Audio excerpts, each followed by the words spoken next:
Malam itu hujan mengguyur pelan. Lampu-lampu warung di pinggir jalan berkedip tak pasti. Di tengah gerimis yang turun malu-malu, seorang pemuda kelelahan bersandar di kursi kayu reot.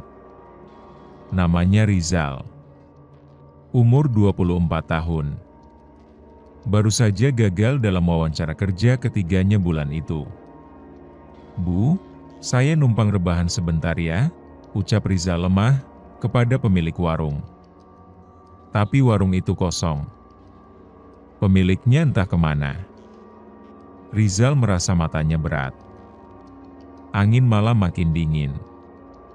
Hatinya pun terasa dingin, seolah dunia tak lagi menyambutnya.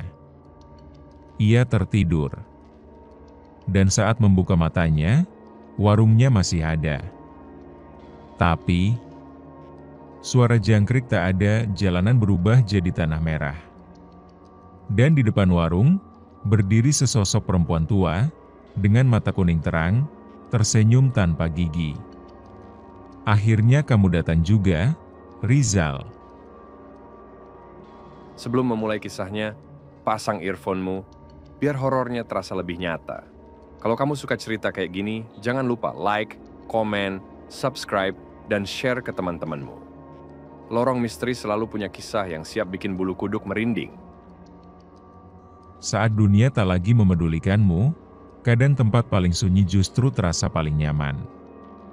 Seperti malam itu, ketika Rizal duduk di sebuah warung tua di pinggir jalan desa yang bahkan Google Maps pun tak bisa mendeteksinya. Warung itu sepi. Tidak ada pelanggan lain. Hanya suara hujan menyentuh atap seng yang mulai karatan. Kursi kayu yang dingin seperti memeluk tubuhnya yang letih. Wajahnya tertunduk. Lelah karena hidup yang terus memberi kegagalan. "Saya capek, Bu," lirihnya tanpa sadar, padahal tak ada siapa-siapa. Tapi angin seperti menjawab. Dan dalam kesunyian yang membungkus malam itu, Rizal memejamkan mata. Ia hanya ingin istirahat sebentar. Tapi ketika ia membuka mata, dunia sudah bukan dunia yang sama. Ketika Rizal terbangun, kepalanya terasa berat. Ia mengedipkan mata beberapa kali, mencoba memahami sekelilingnya. Warung tempat ia tertidur masih ada. Atap seng, meja kayu, bahkan gelas kopi yang belum habis, masih di tempatnya. Tapi ada sesuatu yang berbeda. Langit, bukan langit yang tadi malam ia lihat. Tak ada suara motor, tak ada klakson, tak ada yang berkokok seperti biasanya pagi hari. Ia berdiri pelan, tubuhnya masih pegal. Matanya menyisir jalanan di depan warung. Tapi jalan itu bukan aspal. Tanahnya merah, kering, seolah panas, padahal matahari belum sepenuhnya terbit. Rizal mulai melangkah keluar. Tapi langkahnya langsung terhenti ketika melihat sesuatu berdiri tak jauh dari warung. Seorang nenek tua, tubuhnya kurus, tulangnya menonjol dari kulitnya yang keabu-abuan. Wajahnya keriput, tapi yang paling mengganggu, matanya. Mata itu kuning terang, tak berkedip. Dan mulutnya tersenyum lebar tanpa satupun gigi. "Nak Rizal, akhirnya kamu bangun juga," suara si nenek serak, dalam, dan dingin. Tapi dia menyebut namanya. "Bu." "Ibu siapa?" tanya Rizal kaku. Ia mundur satu langkah. Si nenek tak menjawab. Ia hanya membalik badan perlahan, kemudian berjalan masuk ke dalam gang kecil di sisi warung, gang yang Rizal yakin tidak ada sebelumnya. Dari ujung gang itu, terlihat rumah-rumah kecil yang aneh bentuknya. Seperti bukan rumah manusia. Tinggi, ramping, atapnya menjulang seperti tanduk. Dan tak satupun rumah itu terlihat memakai jendela. Rizal mulai merasa jantungnya berdetak tak karuan. Ini bukan mimpi, ini bukan desa yang ia kenal. Ia menoleh ke sekeliling. Tak ada mobil. Tak ada orang lewat. Hanya suara desir angin. Dan bisikan samar entah dari mana. Selamat datang kembali. Rizal, tubuhnya langsung merinding. Nafasnya tercekat. Ia berlari ke arah jalan besar. Tapi jalan itu tak ada ujungnya. Setiap ia menoleh ke belakang, rumah-rumah aneh itu terasa semakin dekat. Seolah mengepungnya. Dan ia menyadari satu hal, ia bukan lagi di dunia manusia. Ada hal-hal yang tak bisa kita terima dengan logika, tapi terasa nyata dalam tulang. Begitu juga Rizal, yang kini berdiri di sebuah tempat yang asing, tapi terasa seperti pernah dikenalnya. Rumah-rumah itu tak punya jendela. Udara yang ia hirup tak punya bau. Bahkan tanah yang ia injak tak meninggalkan jejak. Semuanya diam, hening, sunyi. Tapi ia bisa merasakan dirinya sedang diperhatikan. Ada sesuatu yang menunggunya di balik tikungan rumah, di ujung gang, di atas pohon tua. Dan yang paling membuatnya menggigil adalah mereka semua tahu namanya. Rizal berjalan pelan di antara rumah-rumah aneh itu. Ia memanggil siapa saja yang mungkin bisa menjawab. Tapi tak ada balasan. Hingga di sebuah sudut tikungan, ia melihat seorang bocah kecil duduk bersila di atas batu. Anak itu menunduk, wajahnya tak terlihat. "Dek, kamu tahu jalan ke jalan raya?" tanya Rizal dengan suara gemetar. Anak itu mengangkat wajahnya perlahan dan memperlihatkan matanya, kosong. Tak ada bola mata. Hanya ruang hitam seperti lubang tak berdasar. Tapi bocah itu tersenyum. "Kamu Rizal, kan?" Suara bocah itu terlalu dalam untuk anak kecil. Suaranya terdengar seperti gema di dalam gua kosong. Rizal mundur perlahan, napasnya memburu. Tapi anak itu justru berdiri dan menunjuk ke sebuah rumah di ujung gang. Rumah itu paling besar. Dindingnya hitam. Pintu depannya seperti ukiran tengkorak. Di sana, mereka sudah menunggumu. Yang punya nama-nama yang kamu kubur dalam hidupmu. Rizal menggeleng, ketakutan mulai menyelimuti dadanya. "Apa maksudmu?" desaknya. Tapi bocah itu hanya tertawa. Tawanya kecil, namun menggema di seluruh desa. Suara itu membuat burung-burung aneh di atas pohon berterbangan. Suara pintu-pintu rumah mendadak terbuka sendiri, perlahan, satu persatu. Rizal bisa melihat sosok-sosok berdiri di balik pintu itu. Wajah mereka tak jelas. Tapi dari posturnya, ia mengenali beberapa. Satu, mantan teman kerjanya yang meninggal karena bunuh diri. Satu lagi, seperti wajah seorang guru waktu SMP yang dulu ia ejek habis-habisan. Dan yang terakhir, wanita. Perempuan yang pernah ia tolak mentah-mentah, hanya karena fisiknya. Rizal mundur, mulutnya bergetar. Mereka bukan hanya tahu namamu, Rizal. Mereka tahu dosamu. Pintu besar rumah hitam itu terbuka dengan sendirinya. Angin dingin keluar dari dalamnya, membawa suara-suara bisikan dan tangisan. "Masuklah, kamu tak pernah benar-benar pergi dari sini." Tak semua rumah dibangun dari batu dan semen. Beberapa rumah dibangun dari luka, dendam, dan air mata yang tak pernah tuntas. Rumah hitam di ujung kampung itu berdiri dengan aura yang menekan. Seolah langit pun takut menyentuhnya. Rizal berdiri di ambang pintu, antara dua dunia, yang ia kenal, dan yang menuntut balasan. "Masuklah," suara-suara itu membujuk, bukan dengan kata-kata, tapi dengan rasa bersalah. Dan untuk pertama kalinya, Rizal merasa semua dosa-dosanya membentuk tubuh. Menatapnya, menunggunya. Pintu rumah itu terbuka begitu saja, tidak berderit, tidak berbunyi. Tapi udara di dalamnya terasa seperti menyedot paru-paru Rizal. Setiap langkah yang ia ambil, lantainya seperti menyerap suara. Sunyi, total. Dindingnya berwarna hitam kelam, namun bergerak perlahan, seperti kulit yang bernapas. Di setiap sisi ruangan, tergantung foto-foto kusam. Tapi bukan foto keluarga, melainkan wajah-wajah penuh amarah dan kesedihan. Wajah-wajah yang Rizal kenali, ia menyentuh salah satu bingkai. Ada nama tertulis, Yulianti 2013 yang kau tertawakan karena jerawatnya. Rizal menelan ludah.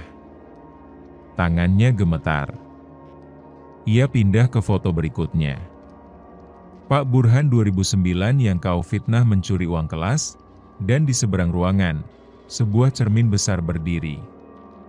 Tapi bayangan yang muncul di sana, bukan Rizal sekarang, melainkan dirinya saat SMA.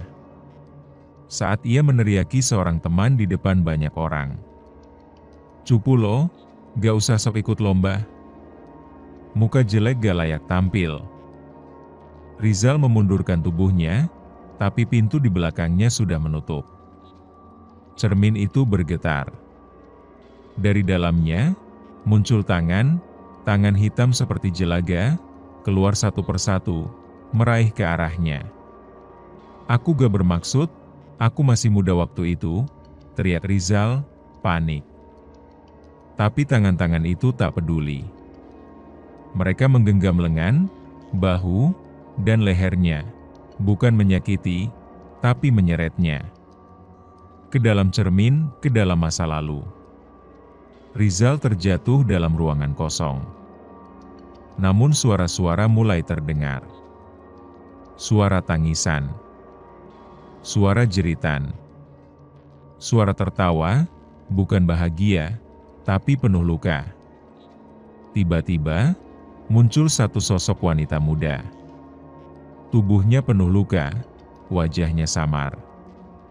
Mas Rizal, katanya pelan. Masih ingat aku? Rizal menggeleng. Siapa kamu? Perempuan itu tersenyum getir. Ia membuka mulutnya, dan dari dalamnya, keluar suara-suara tawa dari masa lalu. Tawa Rizal. Tawa ejekan. Aku yang kamu ejek di kampus. Yang kamu hina karena tidak selevel. Dunia di sekeliling Rizal berubah jadi koridor kampus. Semua orang menatapnya, dan mereka semua punya mata hitam polos, penuh tuduhan. Rizal mulai menangis. Aku gak tahu. Aku gak sadar kalau itu nyakitin kalian. Sosok perempuan itu mendekat, memegang wajah Rizal. Tapi kami sadar, Mas, dan kami gak pernah sembuh. Dalam hidup ini, kita bisa memilih untuk lari. Tapi tidak dengan masa lalu. Ia akan selalu tahu kemana kita bersembunyi. Rizal telah dibawa ke ruang yang memperlihatkan semua dosanya. Tapi yang paling ia takutkan, belum muncul. Karena di antara semua wajah yang ia sakiti, ada satu yang tak pernah ia minta maaf, bukan karena lupa. Tapi karena ia terlalu pengecut untuk menghadapinya. Dan sekarang, wajah itu muncul kembali. Dengan mata penuh luka, dan mulut yang hanya ingin satu hal, balas dendam. Rizal terjatuh ke lantai koridor kampus. Tangannya gemetar. Napasnya kacau. Suara-suara bisikan kini makin dekat. Tapi bukan hanya suara orang-orang yang ia sakiti. Kini terdengar satu suara yang membuat tubuh Rizal langsung membeku. Zal, kamu bahagia setelah ninggalin aku begitu aja? Rizal tak berani menoleh. Suara itu, suara yang sangat ia kenal. Suara wanita yang dulu pernah ia janjikan menikah, Tapi ia tinggal tanpa penjelasan. Fitri, langit di atas koridor itu langsung gelap. Lampu-lampu padam satu persatu, menyisakan kegelapan pekat. Tapi dari kegelapan itu, sosok perempuan mulai muncul perlahan. Fitri, mantan pacarnya saat kuliah. Tubuhnya kurus. Bajunya robek di bagian lengan, seolah pernah dicengkeram paksa. Rambut panjangnya menjuntai basah, seperti baru keluar dari sumur. Tapi wajahnya bukan wajah manusia. Separuh pipinya mengelupas, menunjukkan tulang putih yang dingin. Matanya merah menyala.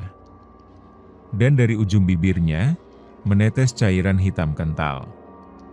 Kamu tahu, Zal, waktu kamu putusin aku lewat chat, aku nangis semalaman. Aku nunggu kamu minta maaf, aku nunggu kamu datang ke rumah. Tapi yang datang malah kabar kalau kamu udah jadian sama cewek lain. Aku gak mati karena patah hati, Zal, aku mati karena malu. Rizal mundur, tubuhnya gemetar. Fit, aku gak tahu semua itu. Fitri berjalan mendekat. Setiap langkahnya seperti meretakan lantai. Udara di sekeliling mereka membeku. Kamu gak tahu, karena kamu gak pernah peduli. Aku bunuh diri, Zal. Di kamar kos. Dengan syal yang kamu kasih, Rizal langsung berlutut, menangis keras. Tangannya menutup wajah. Maaf. Fitri, aku minta maaf, aku bodoh, aku pengecut, tapi Fitri tak menjawab. Ia justru berhenti di depan Rizal, lalu berlutut. Tangannya dingin saat menyentuh wajahnya. Aku di sini, bukan buat maaf. Aku di sini, karena kamu belum layak kembali. Dan tiba-tiba, tubuh Rizal tersedot ke bawah, ke tanah yang membuka seperti lubang besar. Ia menjerit, berusaha meraih apapun. Tapi Fitri hanya menatapnya, sambil berkata, "Selamat datang, di bagian paling gelap dari hatimu sendiri." Kadang kita berpikir hidup akan memberi kita kesempatan kedua. Tapi bagaimana jika dunia lain menahan kita? Justru karena kita belum belajar dari kesempatan pertama, Rizal kini terjebak. Ia telah jatuh ke lubang gelap, bukan lubang tanah, tapi lubang dari semua luka yang pernah ia abaikan. Di sekelilingnya, suara-suara dari masa lalu memanggil. Ia ditarik masuk lebih dalam, ke pusat kampung ini. Bukan kampung biasa, tapi tempat di mana waktu berhenti, dan dosa-dosa manusia diberi wajah. Ini bukan akhir. Ini awal dari penghakiman. Rizal mendarat di tanah keras, tubuhnya terguncang. Ia merangkak pelan, mencoba mengenali tempat baru ini. Tapi tak ada langit di atas. Hanya kabut pekat yang berputar seperti pusaran awan. Tanah yang ia injak seperti kulit manusia, hangat, licin, dan bergerak. Ia memandang ke depan. Di tengah ruang itu, berdiri satu bangunan. Tinggi. Menjulang. Bentuknya seperti menara, tapi bagian atasnya berputar pelan, seperti jam pasir yang terbalik. Bangunan itu dikelilingi makhluk-makhluk tinggi kurus, berjubah abu-abu. Wajah mereka tak punya mata, hanya mulut yang terus berbisik, "Belum waktunya, belum waktunya, belum waktunya." Rizal mendekat. Tapi salah satu makhluk itu menghadangnya. "Kamu tak bisa masuk sebelum mengakui semuanya." "Apa maksudnya?" tanya Rizal dengan suara serak. Makhluk itu menunjuk ke sebuah batu besar. Di atasnya ada ukiran, bukan nama, tapi peristiwa. SD, Rizal mendorong teman kecilnya ke selokan dan tertawa. SMP, Rizal ikut menyebarkan foto memalukan seorang guru. Kuliah, Rizal menjebak sahabatnya agar gagal sidang skripsi.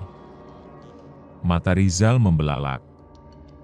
Tangan gemetar. Nafasnya pendek. Aku cuma anak-anak, aku nggak tahu, makhluk itu mendekat. Bisikannya berubah menjadi teriakan yang menusuk.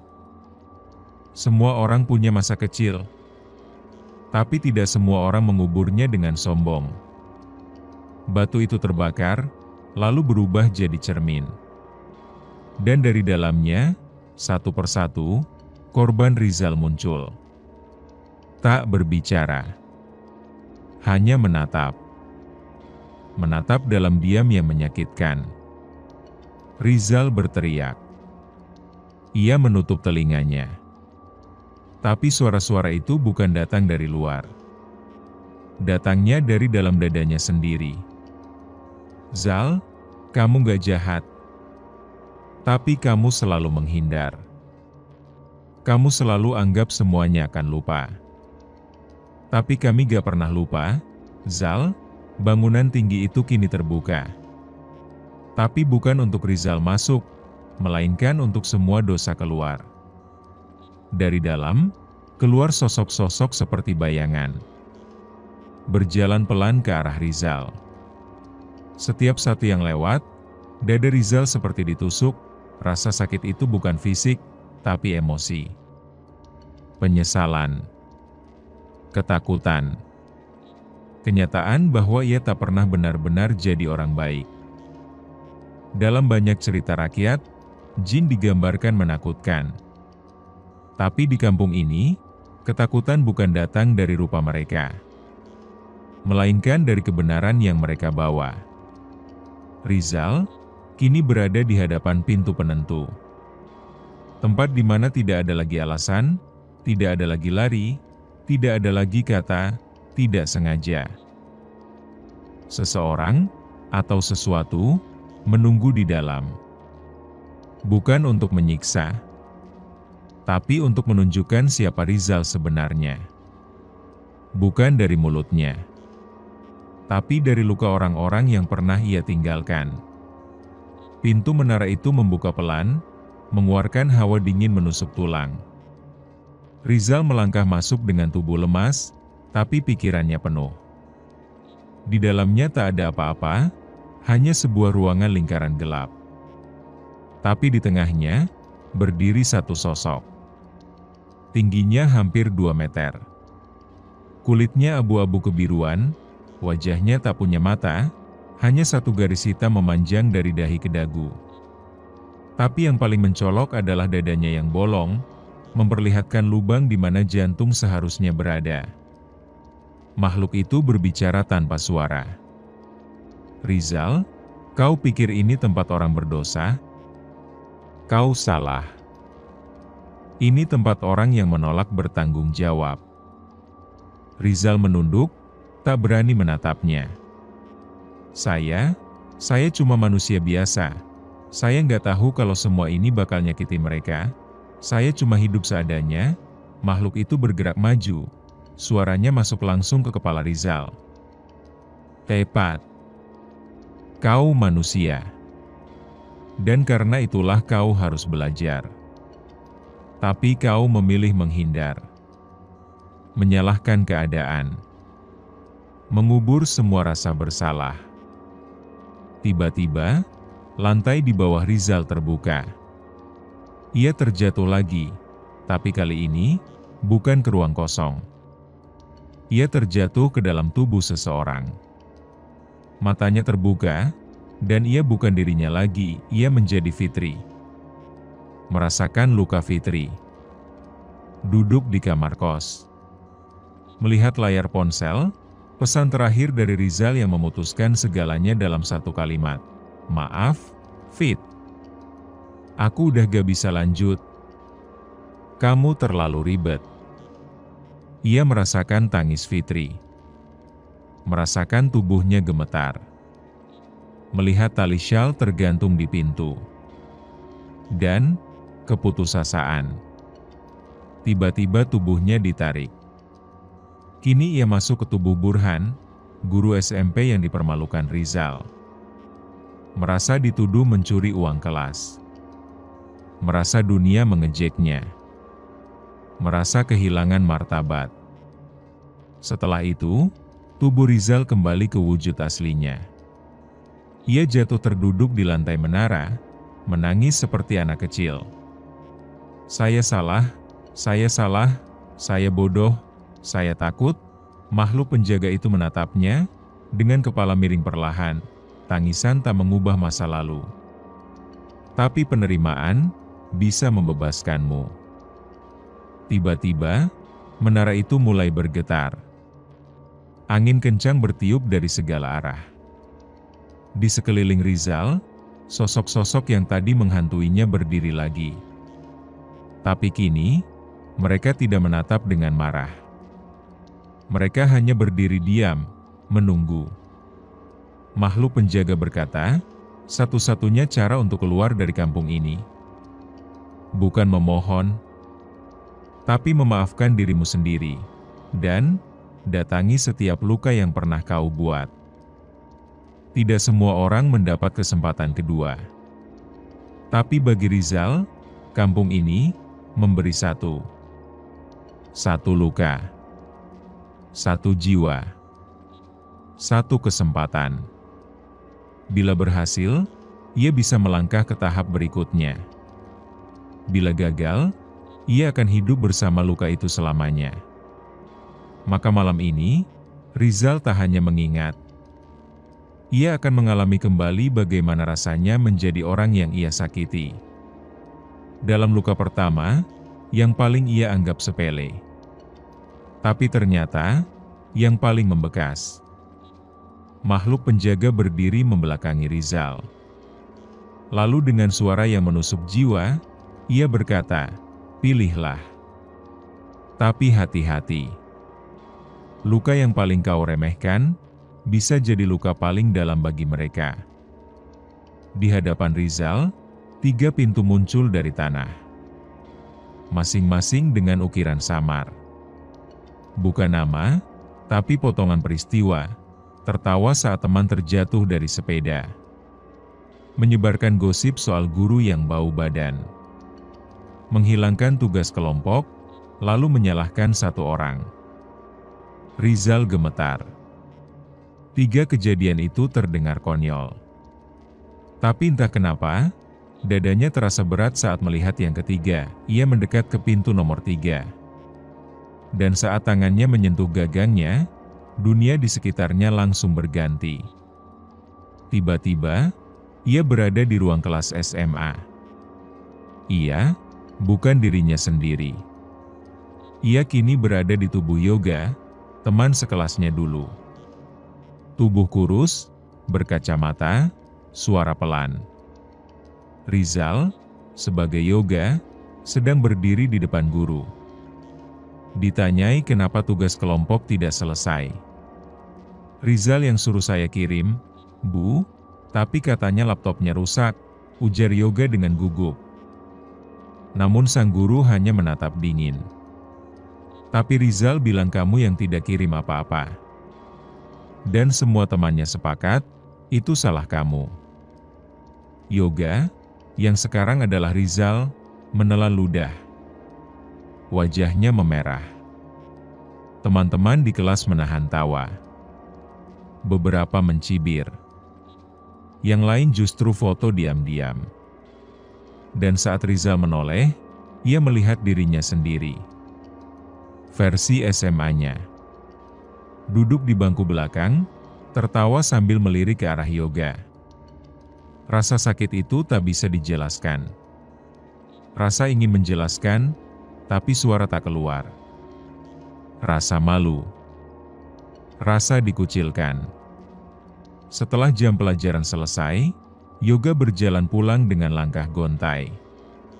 Tapi sebelum keluar gerbang, ia menangis. Diam-diam. Sendiri. Rizal, yang masih terperangkap di tubuh Yoga, ikut menangis. Air mata itu bukan hanya milik Yoga, tapi milik Rizal yang kini benar-benar merasakan semua beban itu. Lalu, dunia tiba-tiba berhenti. Makhluk penjaga muncul di tengah langit yang membeku. Sekarang kamu tahu rasanya. Tapi belum cukup. Kamu harus minta maaf. Dan bukan dengan kata-kata. Kamu harus mengembalikan sesuatu yang hilang dari Yoga, harga dirinya. Rizal kembali ke menara. Tubuhnya basah oleh keringat dingin. Di hadapannya, muncul sosok Yoga, bukan hantu, bukan arwah. Tapi manifestasi dari perasaan yang dulu terlukai. Wajahnya menatap dengan tenang, tapi matanya menyimpan luka dalam. Aku nggak butuh kamu bilang, maaf, katanya. Aku cuma pengen tahu, kalau aku berarti. Meski sedikit aja. Rizal menatap dalam. Lalu ia berlutut. Bukan karena lemah, tapi karena sadar. Bahwa selama ini, ia menjadikan orang seperti Yoga sebagai bahan lelucon. Padahal mereka cuma ingin dianggap ada. Kamu berarti, Yok, dan aku salah besar udah bikin kamu mikir kamu enggak. Perlahan, cahaya muncul di tangan Rizal. Sebuah pena. Ia menuliskan di dinding menara, Yoga bukan pecundang. Dia korban dari orang-orang seperti aku. Begitu tulisan itu selesai, tubuh Yoga bersinar dan menghilang pelan. Senyum kecil muncul di wajahnya untuk terakhir kalinya. Ada luka yang tak berbentuk darah, tapi menempel di jiwa. Dan ada kematian yang bukan karena senjata, tapi karena harapan yang dihancurkan perlahan. Setelah dua luka ia hadapi, Rizal kini berhadapan dengan luka terakhir. Luka yang mengoyak perasaan, bukan hanya satu, tapi dua hati sekaligus. Seseorang yang tak hanya mencintai Rizal, tapi juga percaya bahwa cinta mereka bisa menyelamatkan dunia. Tapi ternyata, dunia Rizal justru membunuhnya. Dan malam ini, cintanya menuntut pertanggungjawaban. Pintu ketiga muncul. Kali ini tak ada ukiran. Tapi Rizal tahu. Ia tahu kemana pintu itu membawanya. Dan ia nyaris tak sanggup menyentuhnya, tangannya gemetar. Tapi saat ia menyentuh gagangnya, pintu itu terbuka sendiri, dengan pelan, seperti menghormati sesuatu yang suci, atau sesuatu yang hancur. Rizal masuk.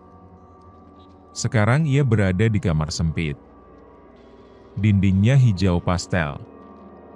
Ada meja kecil dengan foto bingkai di atasnya. Di dalam kamar itu, ada Fitri. Duduk di ujung ranjang. Rambutnya tergerai, matanya kosong menatap jendela. Rizal berdiri di sana, tapi tak bisa menyentuhnya.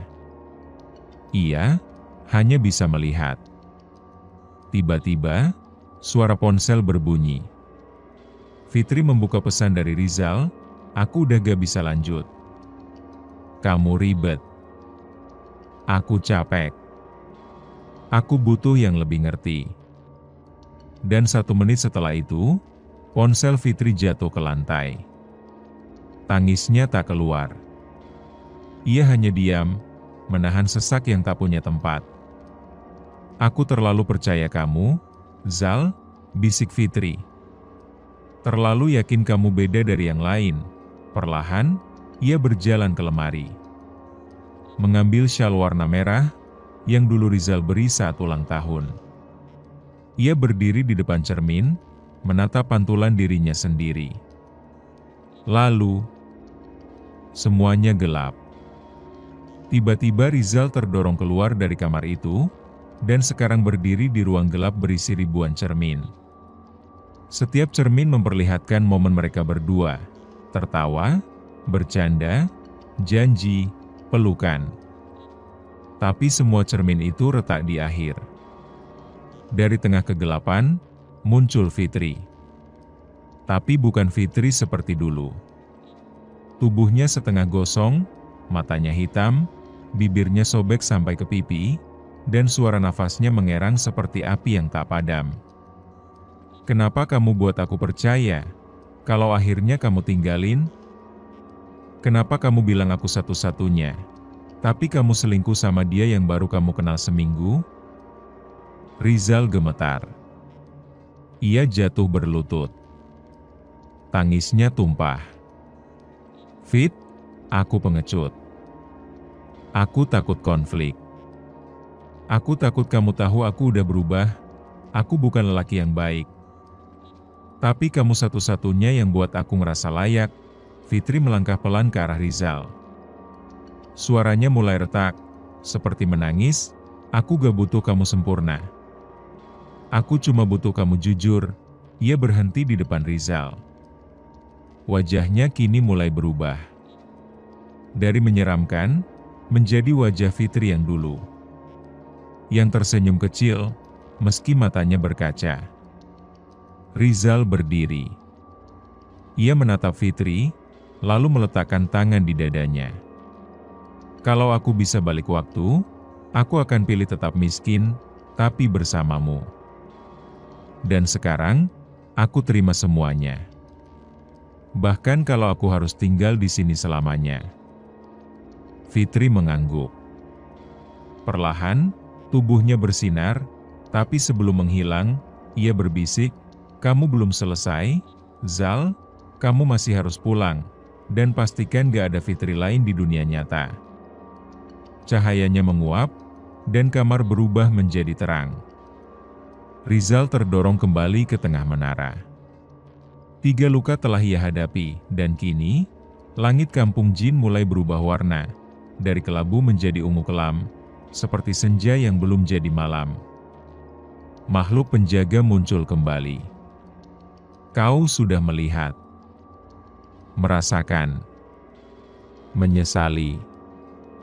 Sekarang, saatnya kau memutuskan, tetap di sini, atau kembali untuk memperbaiki yang masih bisa kau perbaiki." Setelah luka-luka dihadapi, setelah air mata ditumpahkan, Rizal kini berdiri di hadapan pilihan. Pulang, atau tinggal bersama penyesalan selamanya.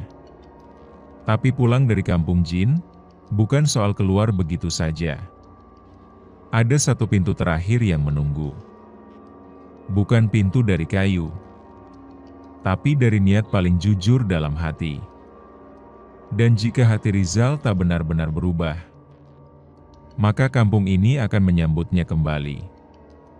Mungkin bukan hari ini, tapi kelak, saat ia mulai menyakiti lagi. Menara perlahan hancur menjadi debu cahaya. Rizal berdiri di tengah lapangan kampung yang kini sunyi. Kabut mulai menipis. Rumah-rumah aneh tadi menghilang, berganti padang lapang yang tenang. Tapi satu bangunan tersisa, sebuah gerbang batu hitam dengan satu kata terukir di atasnya. Kembali, di depan gerbang itu berdiri makhluk penjaga.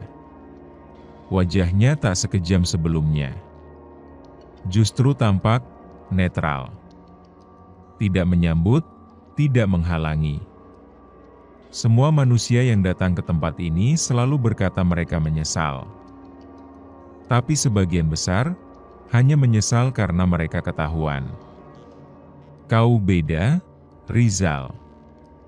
Kau sudah merasakan luka mereka. Makhluk itu mengangkat satu tangannya. Di telapak tangannya muncul cahaya kecil, seperti api lilin.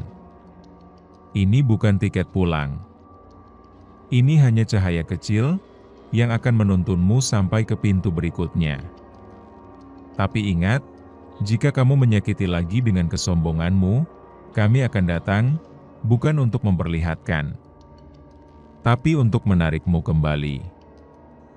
Rizal mengangguk. Matanya masih basah, tapi kini lebih tenang.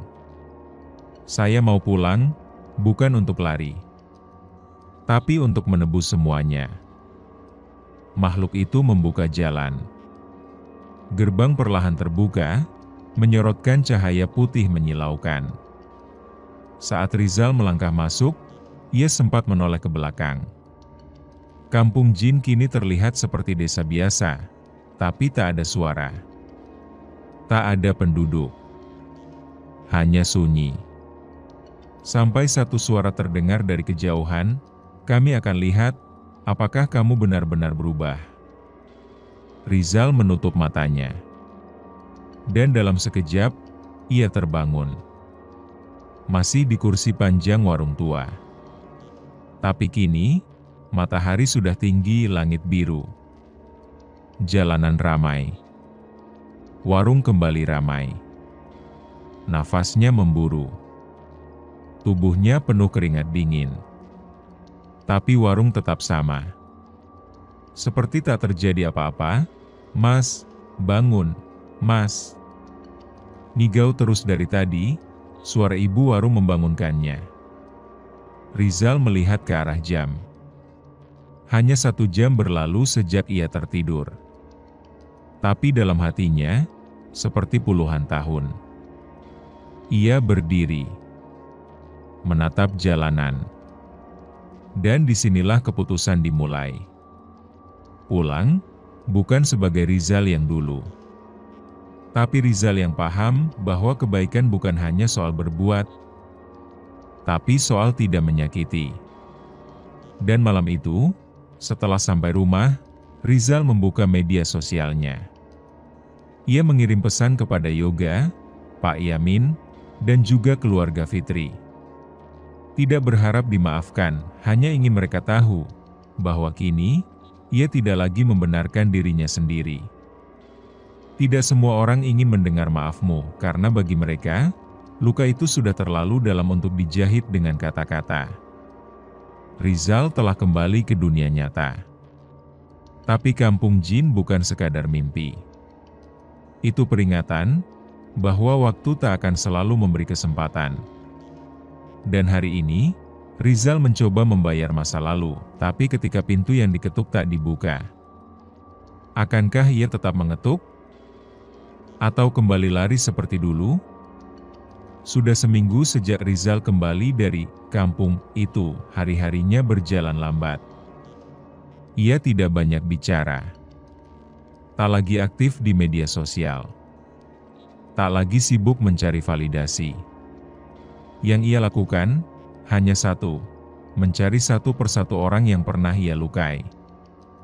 Dan hari ini, ia berdiri di depan rumah tua di gang sempit pinggiran kota. Rumah itu tak asing. Disinilah Yoga tinggal. Teman yang dulu ia permalukan tanpa sadar, lalu dilupakan. Rizal berdiri di depan pagar besi yang sudah berkarat. Tangannya gemetar saat mengetuknya. Beberapa menit, tak ada jawaban. Tapi akhirnya pintu terbuka. Seorang pria keluar. Kurus. Berkacamata. Wajahnya Yoga. Tapi matanya berubah. Tak sehangat dulu. Matanya kaku, seperti seseorang yang sudah mati rasa. Ngapain? Tanya Yoga pendek. Rizal mengangguk pelan, menunduk. Yok, aku cuma mau minta waktu. 5 menit aja. Aku datang bukan buat dibenarkan. Tapi aku tahu aku salah. Dulu. Yoga diam. Matanya tidak berubah. Hanya sedikit mengerutkan dahi. Baru sekarang, setelah semua yang terjadi, setelah kamu bikin aku malu, dihina guru, teman-teman, bahkan orang tua sendiri, Rizal menunduk lebih dalam. Aku baru sadar, setelah kejadian aneh. Aku nggak tahu kamu percaya atau enggak. Tapi aku ada di tempat di mana semua luka itu muncul kembali. Aku rasain sendiri. Jadi kamu. Jadi Pak Yamin. Bahkan Fitri. Yoga menahan nafas saat nama itu disebut. Tapi matanya langsung memerah.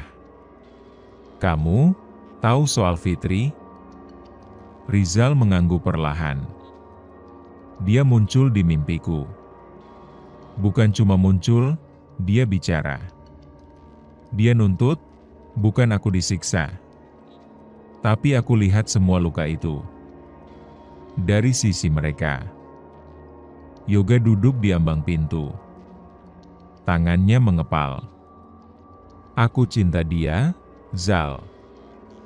Tapi dia milih kamu. Dan kamu sia-siain dia, air mata Rizal mengalir. Aku tahu. Dan aku gak bisa balikin waktu. Tapi aku janji, aku akan jalanin hidup ini bukan buat ngelupain, tapi buat nebusin. Aku akan bantu siapapun yang kayak kamu dulu. Yang pendiam, yang disudutkan. Yang dibully. Karena aku tahu, rasanya. Yoga tak menjawab. Ia hanya memandangi Rizal dalam diam. Lalu ia berdiri, dan berkata pelan, "Maaf, Zal. Aku belum siap maafin kamu. Tapi aku hargai kamu datang." Dan pintu ditutup, tapi tak dikunci. Rizal berdiri lama di depan pintu itu. Dan untuk pertama kalinya, dia tidak lari. Dia duduk di sana. Menunggu. Bukan untuk diizinkan masuk. Tapi untuk memastikan bahwa pintu itu tetap terbuka. Tak ada yang lebih perih bagi seorang ayah selain menguburkan anak perempuannya yang mati karena patah hati. Rizal tahu, langkahnya kali ini bukan sekadar berat. Tapi bisa saja jadi bumerang. Karena hari ini, ia berdiri di depan orang yang kehilangan segalanya. Karena kesalahan sederhana yang Rizal anggap urusan pacaran. Tapi di mata seorang ayah, itu adalah pembunuhan diam-diam. Dan hari ini, bukan pengampunan yang Rizal cari, tapi keberanian untuk tidak lari dari kebencian. Pagi itu, Rizal datang ke rumah kecil bercat putih yang mulai mengelupas. Di sanalah Pak Darmawan, ayah Fitri, tinggal sendirian sejak kematian putrinya 3 tahun lalu. Ia berdiri lama di depan pagar besi, membawa satu map berisi surat dan foto kenangan. Tangannya dingin. Tapi langkahnya tetap. Ia tekan bel. Tak lama, pintu dibuka. Sosok tua dengan rambut memutih dan mata tajam muncul. Matanya langsung mengeras saat melihat Rizal. Kamu masih berani datang ke sini?" Rizal menunduk dalam. Suaranya pelan.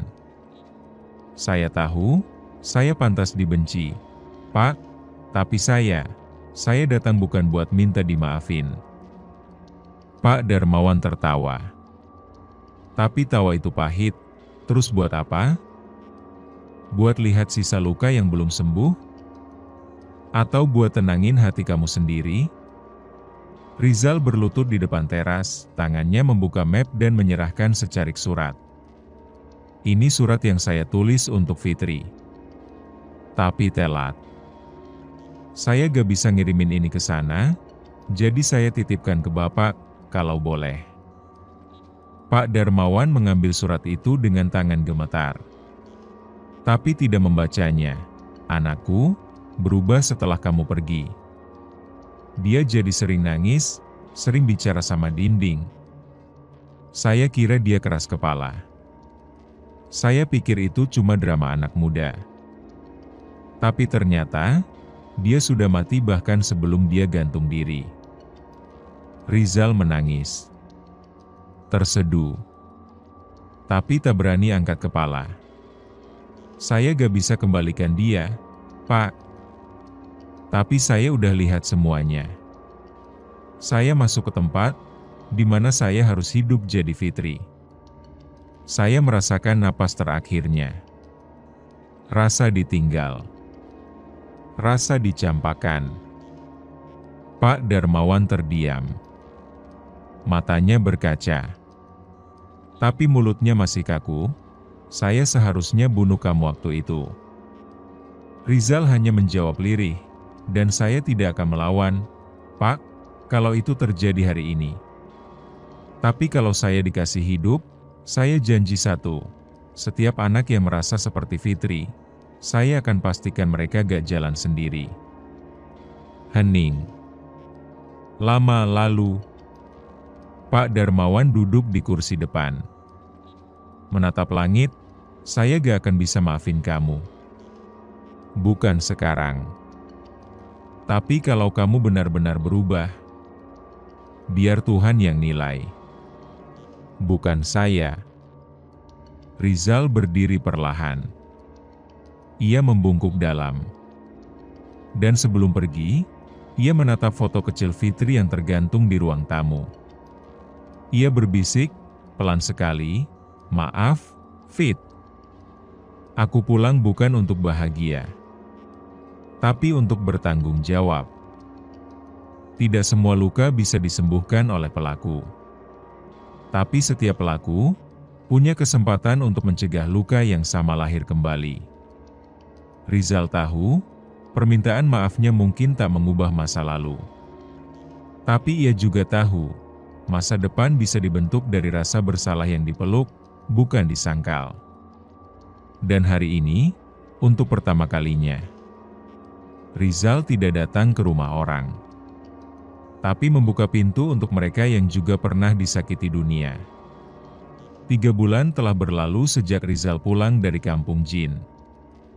Ia belum kembali ke media sosial. Tidak lagi mengejar angka, komentar, atau validasi. Kini, setiap harinya ia habiskan di sebuah rumah kontrakan kecil yang ia sulap jadi ruang terbuka. Ruang itu ia beri nama, Rumah Luka, tempat di mana orang bisa datang, bukan untuk bicara besar, tapi untuk didengarkan. Awalnya hanya 1-2 orang datang. Anak-anak sekolah yang dibuli. Gadis-gadis yang dipermainkan lalu ditinggal. Ibu rumah tangga yang dimarahi suami karena tak sempurna.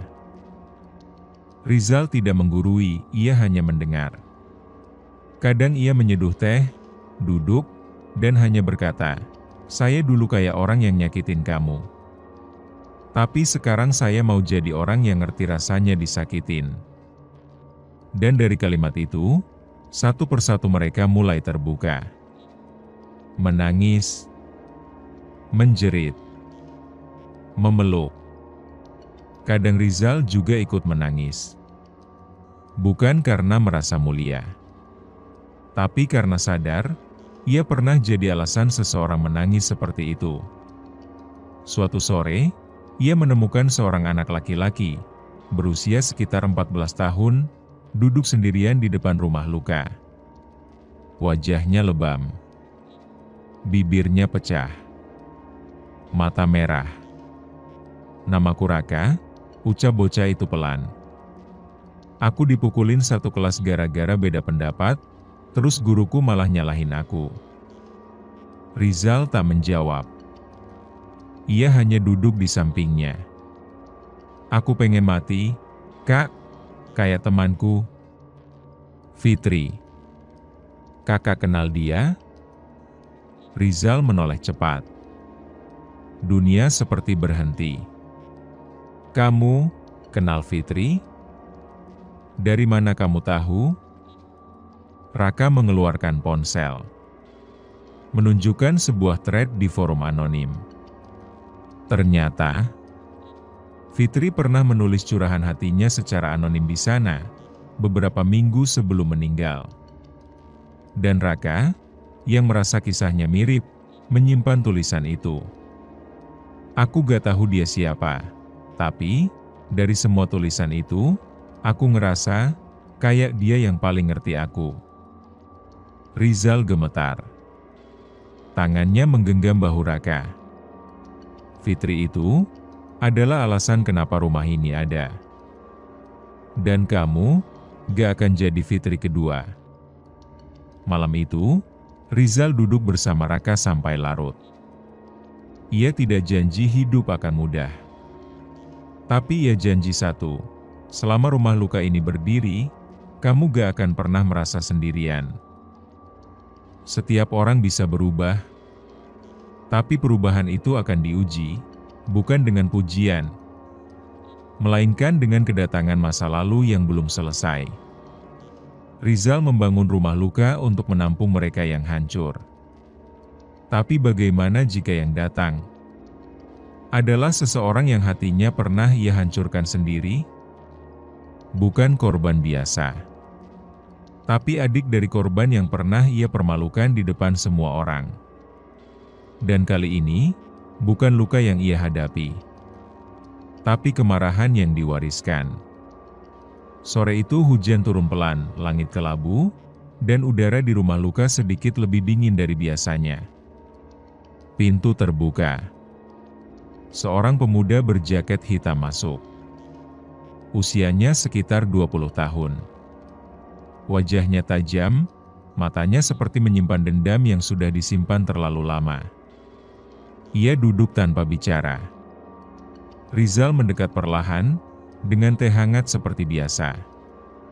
"Silakan, Mas, di sini gak perlu cerita kalau belum siap." Pemuda itu tidak mengambil teh. Hanya menatap Rizal lekat-lekat. "Kamu gak ingat aku, ya?" katanya lirih. "Tapi aku ingat kamu." "Jelas." Rizal menahan nafas. "Aku? Siapa namamu?" tanyanya pelan. "Namaku Aldi." "Kakakku, kamu hina waktu SMA. Di aula sekolah. Di depan semua orang.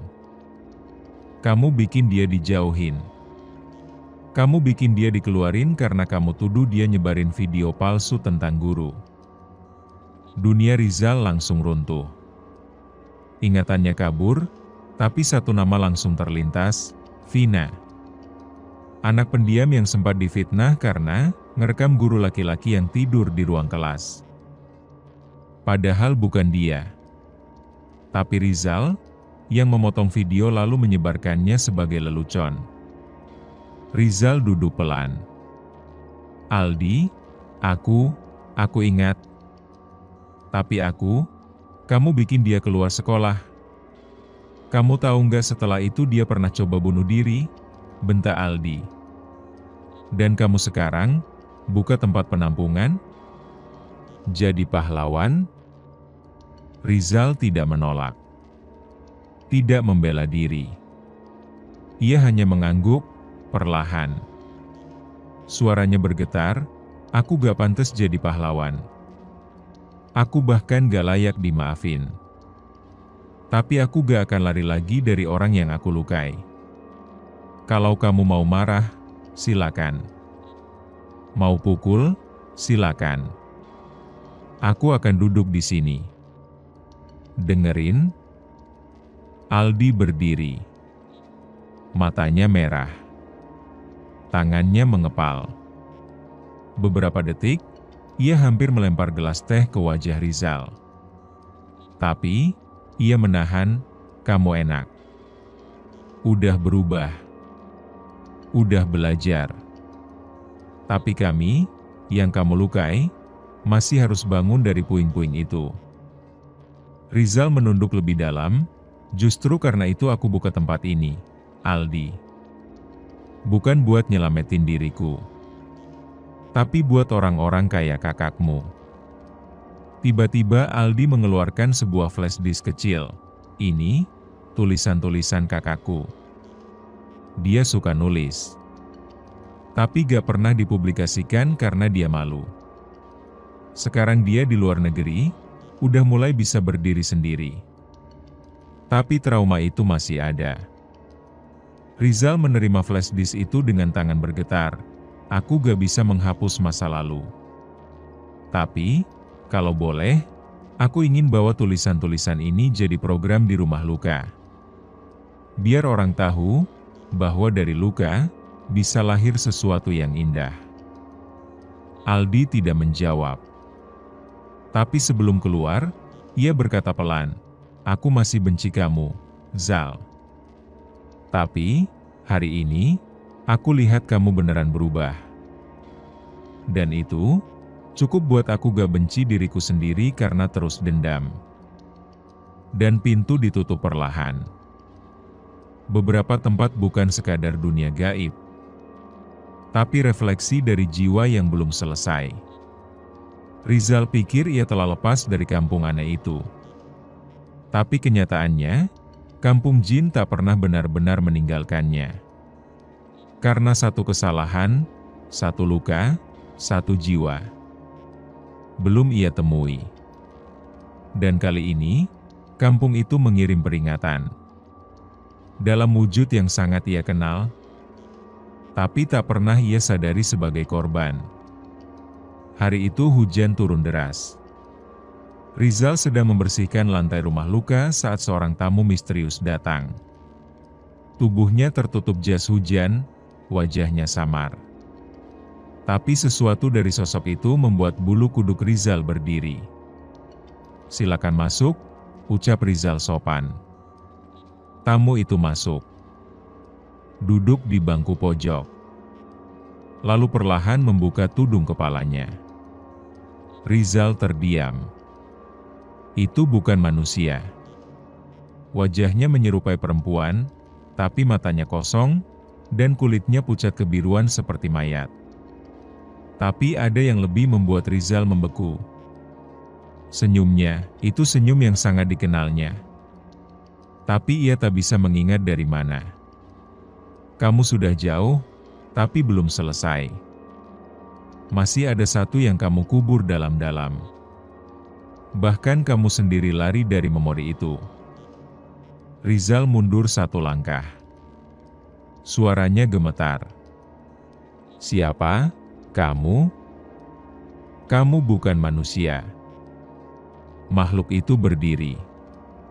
Tapi langkahnya tidak mengancam. Ia hanya meletakkan sebuah foto ke meja. Rizal mengambilnya perlahan. Dan jantungnya berhenti. Foto itu menunjukkan seorang anak laki-laki kurus, duduk di bangku belakang kelas. Wajahnya pucat. Tangannya memegang perut. Ia bukan korban bullying besar. Bukan yang dibicarakan orang. Tapi Rizal ingat satu hal. Anak ini pernah sakit perut saat jam pelajaran, dan Rizal menertawakannya lalu menyebarkan cerita bahwa dia buang air di celana. Kelas tertawa. Guru tertawa. Anak itu drop out seminggu kemudian. Dan tidak pernah terdengar lagi kabarnya. Namanya Revan. Kamu gak pernah minta maaf. Bahkan gak pernah ingat dia. Tapi luka yang dia simpan, cukup buat jiwanya gak bisa pulang. Rizal jatuh terduduk. Aku bahkan gak ingat, kenapa aku tega, makhluk itu mendekat. Wajahnya berubah, seperti bercampur antara wajah Revan dan sosok gaib dari kampung jin. Karena kamu anggap itu bercanda. Dan candaan yang menyakitkan adalah senjata paling jahat yang tidak disadari. Rizal menggenggam foto itu erat. Matanya berkaca-kaca. Apa yang harus aku lakukan? Makhluk itu membisik pelan, kau harus temui keluarganya. Dan jika jiwanya masih terpenjara, maka kamu yang harus menjemputnya. Di tempat itu. Di kampung yang pernah kamu tinggalkan. Tiba-tiba, tubuh makhluk itu meleleh seperti air hujan yang mengalir ke lantai. Hanya menyisakan suara samar, kampung kami belum selesai denganmu, Rizal. Ada anak-anak yang tak pernah diberi ruang untuk bicara. Dan ketika mereka hilang, dunia tak bertanya. Tapi dalam sunyi, mereka menjerit. Dan jeritan itu menembus batas dunia, menuju tempat paling sepi, kampung jin. Rizal kini tahu, ada satu luka yang tidak hanya dia lupakan, tapi juga dunia lupakan.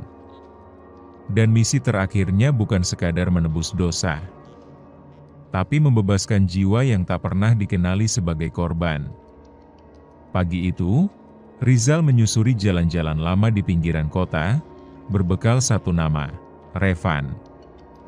Ia membuka catatan alumni sekolah, data lama yang nyaris hilang dari arsip. Tapi anehnya, nama Revan tidak tercatat. Tidak ada di daftar siswa. Tidak di album tahunan. Tidak di grup sekolah. Seolah dia tak pernah ada. Ini gak mungkin, gumam Rizal. Aku bahkan punya fotonya, ia pergi ke sekolah tempat mereka dulu belajar. Bertemu dengan Tu. Tapi saat ia menyebut nama Revan, petugas hanya menggeleng. Kami gak punya siswa bernama Revan. Mungkin masalah sekolah, Rizal frustrasi. Tapi ia ingat sesuatu. Revan pernah menyebut bahwa rumahnya dekat rel kereta. Dan suka duduk di atas jembatan kecil yang sepi saat istirahat. Ia pergi ke sana. Jembatan itu masih ada. Reyot. Berkarat. Tapi masih berdiri. Dan di bawahnya, rumah kayu tua. Ia mengetuk pintu perlahan. Seorang perempuan renta membukanya. Wajahnya tirus, sorot matanya kosong, seperti kehilangan arah. Maaf, Bu, apakah ini rumah Revan? Wanita itu terdiam. Bibirnya bergetar. Tapi tidak menjawab. Rizal mengeluarkan foto Revan. Perempuan itu langsung menutup mulutnya. Matanya membesar. Air mata jatuh begitu saja. Kamu? Siapa kamu? Kenapa kamu bawa foto anak saya? Rizal berlutut. Tangisnya pecah. Bu, saya teman Revan dulu. Saya orang yang menyebarkan gosip soal dia. Yang bikin dia keluar. Yang bikin dia hilang. Wanita itu menangis terisak. Orang-orang bilang dia cuma hayalan saya. Saya bawa dia ke sekolah, tapi guru bilang gak ada nama Revan. Padahal saya ngelahirin dia. Saya nyusuin dia. Saya antar dia ke sekolah. Dunia telah melupakan Revan. Bahkan sistem pun menghapusnya. Rizal gemetar. Ia tahu, ini bukan hanya soal dosa manusia. Ini adalah efek dari luka yang terlalu dalam, hingga merubah takdir jiwa. Bu, saya harus bawa Revan pulang. Tapi bukan ke rumah ini, tapi dari tempat yang pernah dia larikan diri. Tempat itu, bukan dunia ini. Perempuan itu memegang tangan Rizal. Kalau kamu bisa temuin dia, bilang, Ibu gak pernah lupa. Bilang, Ibu selalu tunggu dia pulang. Rizal mengangguk. Dan malam itu, ia kembali ke warung tua. Ia duduk di bangku yang dulu menjadi gerbang ke kampung jin. Ia pejamkan mata. Tak berdoa. Hanya memanggil dalam hati, Revan, aku datang bukan untuk dimaafkan, tapi untuk menjemputmu. Tiba-tiba, angin berhembus dingin. Kabut turun cepat. Dan dunia kembali berubah. Rizal telah kembali ke kampung jin, tapi kali ini, ia tak datang untuk dirinya. Ia datang untuk jiwa yang dilupakan dunia. Tidak semua jiwa ingin diselamatkan.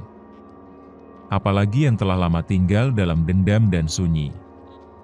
Rizal telah kembali ke kampung jin, bukan sebagai korban, tapi sebagai penjemput jiwa yang telah dilupakan dunia. Tapi Revan, bukan lagi anak pemalu yang menangis di sudut kelas. Ia adalah bayangan. Luka yang berakar dalam, dan tumbuh jadi sosok baru, sosok yang tak ingin pulang. Karena dunia telah menolaknya lebih dulu. Kampung itu sunyi. Tidak seperti pertama kali Rizal datang. Tidak ada warga. Tidak ada suara gamelan. Hanya kabut pekat yang membungkus udara. Rizal melangkah perlahan. Setiap sudut terasa lebih dingin. Lebih menusuk. Dan di tengah lapangan, tempat dulunya berdiri menara, kini muncul satu bangunan, kelas tua. Dengan papan tulis besar, meja kayu reot, dan coretan-coretan hinaan di dinding. Anak bau. Kencing di celana. Dasar bodoh. Rizal masuk ke ruangan itu dengan napas berat.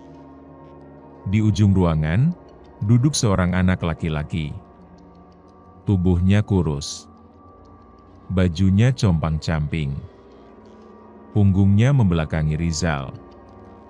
"Revan," suara Rizal parau. Anak itu tidak menjawab.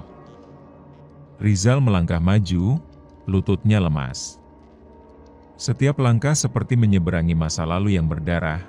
"Aku datang bukan buat dimaafin, tapi buat bawa kamu pulang."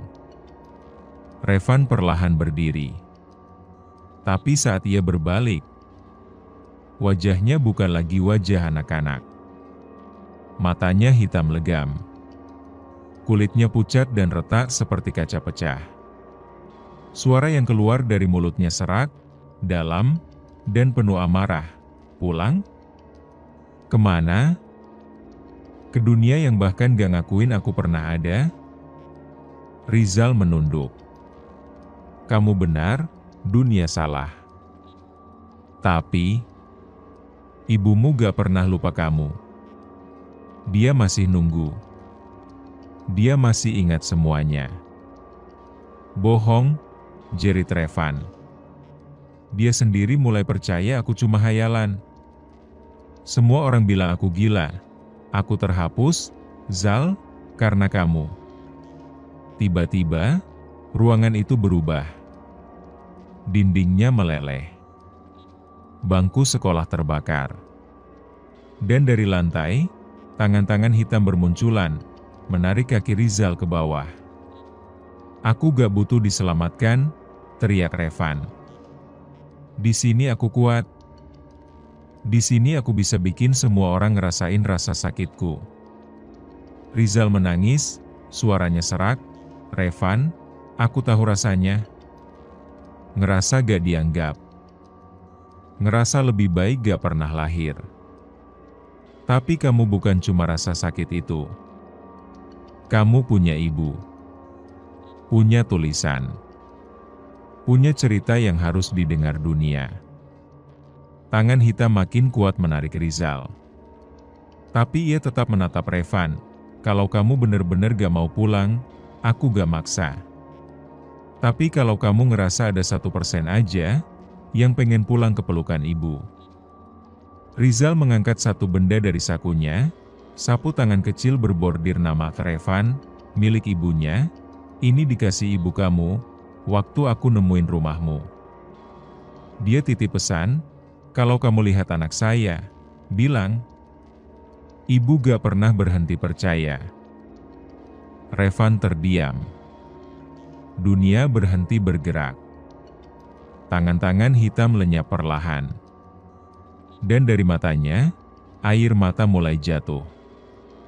Untuk pertama kalinya, setelah bertahun-tahun terkurung dalam kebencian. "Ibu, masih ingat aku?" Rizal mengangguk pelan. Dia gak pernah lupa. Revan menatap langit kampung itu yang kini berubah terang. Ia berjalan ke arah Rizal. Setiap langkah, retakan di tubuhnya mulai sembuh. "Kalau aku pulang, dunia masih bisa lihat aku?" "Bukan dunia," ucap Rizal, "tapi orang-orang yang benar-benar peduli. Dan itu cukup." Revan tersenyum kecil. Dan tubuhnya mulai berubah menjadi cahaya. "Terima kasih, Kak." Lalu Revan hilang, meninggalkan secercah cahaya hangat yang jatuh ke telapak tangan Rizal. Ada yang bilang, jiwa tak pernah benar-benar hilang, ia hanya berpindah bentuk, mencari tempat baru untuk tumbuh. Setelah Revan menghilang dari kampung jin, Rizal pulang.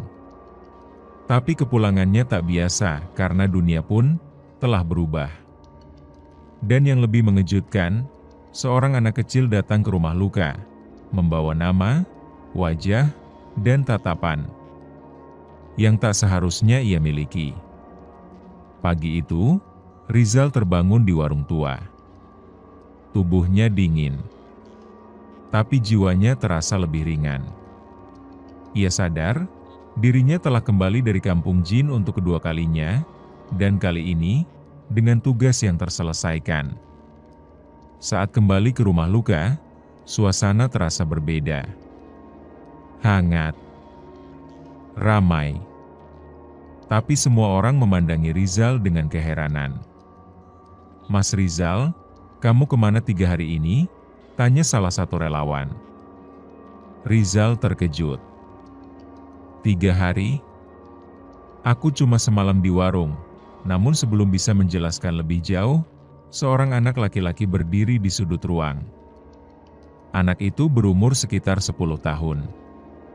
Rambutnya acak-acakan, wajahnya pucat, dan matanya persis seperti Revan. Ia menatap Rizal lama, lalu tersenyum samar. "Kak, kamu yang manggil aku pulang, ya?" Rizal terpaku. Dadanya sesak. "Siapa namamu, Dik?" tanya Rizal pelan. "Revan." Seluruh ruangan hening. "Tapi kata orang-orang, aku baru ditinggal sama ibu kandungku. Aku anak panti, Kak. Tapi aku sering mimpi tentang kelas yang terbakar, tentang jembatan kecil, tentang kamu." Rizal hampir tak bisa berdiri. Tangannya gemetar. Kamu ingat aku?" Revan kecil mengangguk. "Gak semuanya. Tapi aku ingat perasaan. Waktu kakak bilang, aku bisa pulang." Air mata Rizal jatuh begitu saja. Dan saat Revan duduk di pangkuannya, ia tahu, Revan memang belum lahir kembali sepenuhnya sebagai orang baru. Tapi sebagian dari jiwanya telah diberi kesempatan kedua. Beberapa hari setelah itu, Rizal mengecek data sekolah. Ia terkejut, nama Revan kini muncul dalam daftar alumni angkatan mereka. Lengkap dengan foto, nilai, dan riwayat keluarnya dari sekolah. Seolah dunia baru ingat dia pernah ada, gumam Rizal pelan. Dan lebih mengejutkan lagi, di rumah Luka, anak-anak mulai menyebut tulisan-tulisan Revan yang tiba-tiba muncul di internet. Padahal tak pernah dipublikasikan sebelumnya. Dia mungkin tak bisa kembali seperti dulu, tapi pesannya kini hidup di dunia yang dulu menolaknya. Rizal mengira perjalanannya telah usai. Revan telah kembali, dunia mulai pulih, dan rumah Luka tumbuh jadi harapan baru. Tapi dosa manusia tak selalu berbentuk besar. Kadang, luka tersembunyi jauh di balik tawa seseorang. Dan hari ini, saat dunia mulai menyambut kebaikan Rizal, satu jiwa yang tak pernah Rizal anggap penting, justru datang sebagai peringatan terakhir bahwa penebusan sejati belum selesai. Hari peluncuran buku, Rumah Luka, dipenuhi puluhan anak muda dan aktivis sosial. Media datang. Undangan datang. Dan Rizal duduk di depan panggung, mengenakan kemeja putih sederhana.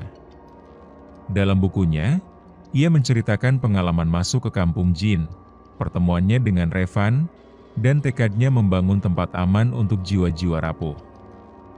"Setiap orang berhak untuk tidak baik-baik saja," ucap Rizal dalam sambutan. "Dan setiap luka layak dikenang agar tak terulang."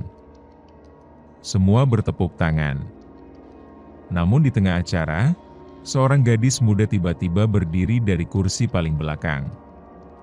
Tubuhnya gemetar. Matanya kosong. Dan dari mulutnya keluar suara, bukan suara manusia. Zal, seluruh ruangan hening. Suara mikrofon mendesis. Kamu, lupa aku. Rizal berdiri kaku. Matanya tak berkedip. Aku, selalu ada. Tapi kamu sibuk menyelamatkan orang lain. Sementara kamu biarkan terdiam, mati perlahan, gadis itu mendadak kejang, lalu jatuh terduduk. Suara dalam tubuhnya makin keras, kamu gak pernah hina aku, Zal. Tapi kamu juga gak pernah bela aku. Saat aku dikata-katain, dihina, dikeroyok. Rizal terdiam. Air matanya mengalir. Ia tahu suara itu. Bukan karena wajah, tapi karena diamnya. Itu adalah Yuni. Teman sekelas dulu yang tidak pernah dibuli langsung, tapi juga tidak pernah dibela. Dan Rizal, diam saja saat Yuni diolok-olok tiap hari. Ia bahkan ikut tertawa. Dan Yuni, keluar sekolah karena tekanan mental. Rizal melangkah maju. Suaranya serak. Yuni, aku ingat kamu. Aku ingat diamku. Aku ingat kebisuanku waktu kamu dilukai. Tubuh gadis kerasukan itu menangis tanpa suara. Maafkan aku, karena waktu itu aku pikir, diamku lebih aman daripada kebenaran. Tiba-tiba, listrik padam. Ruang itu gelap. Hanya suara hujan dan isak tangis. Lalu, dari kegelapan, suara kecil terdengar, aku gak butuh diselamatkan, Zal, aku cuma pengen kamu ingat, bahwa diam juga bisa membunuh. Saat lampu kembali menyala, gadis itu sudah terbaring lemah. Ia tak sadarkan diri.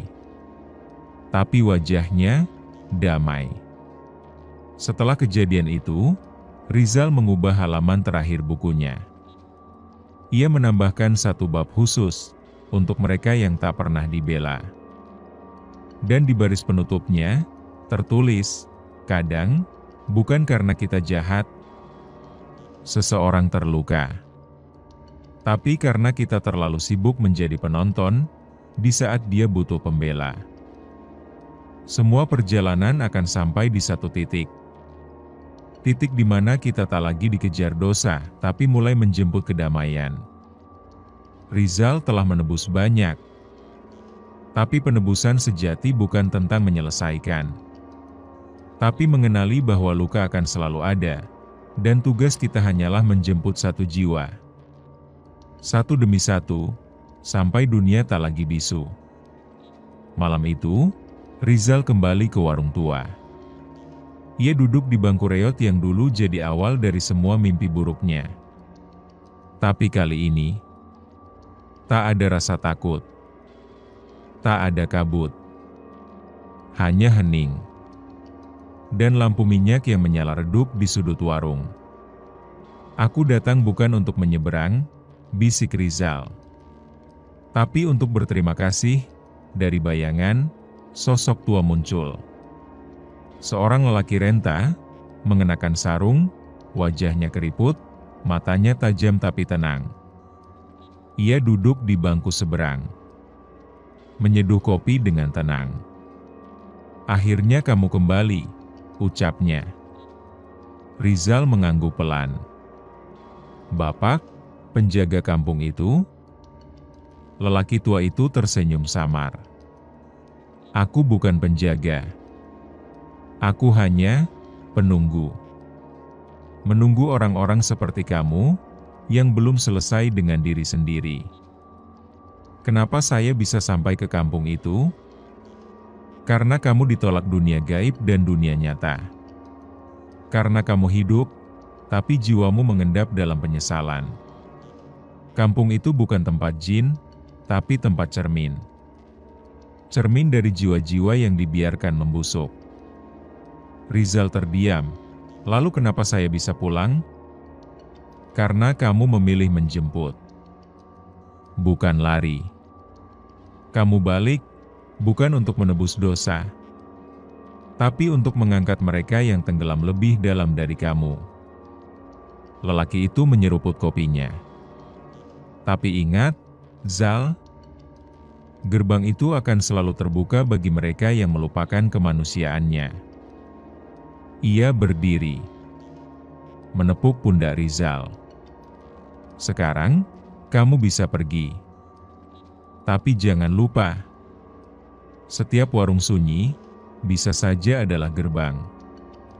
Dan setiap orang yang duduk sendirian bisa jadi sedang tenggelam dalam dunia yang tak terlihat. Rizal menunduk hormat.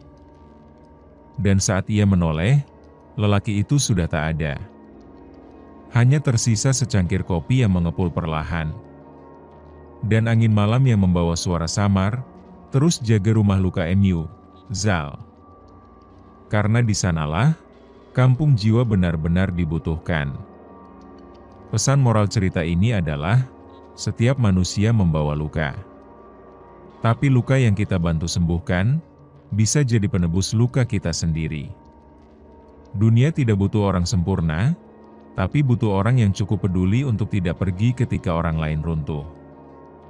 Kita semua adalah potongan dari cerita orang lain. Dan kadang, satu kata, satu pelukan, cukup menyelamatkan satu nyawa.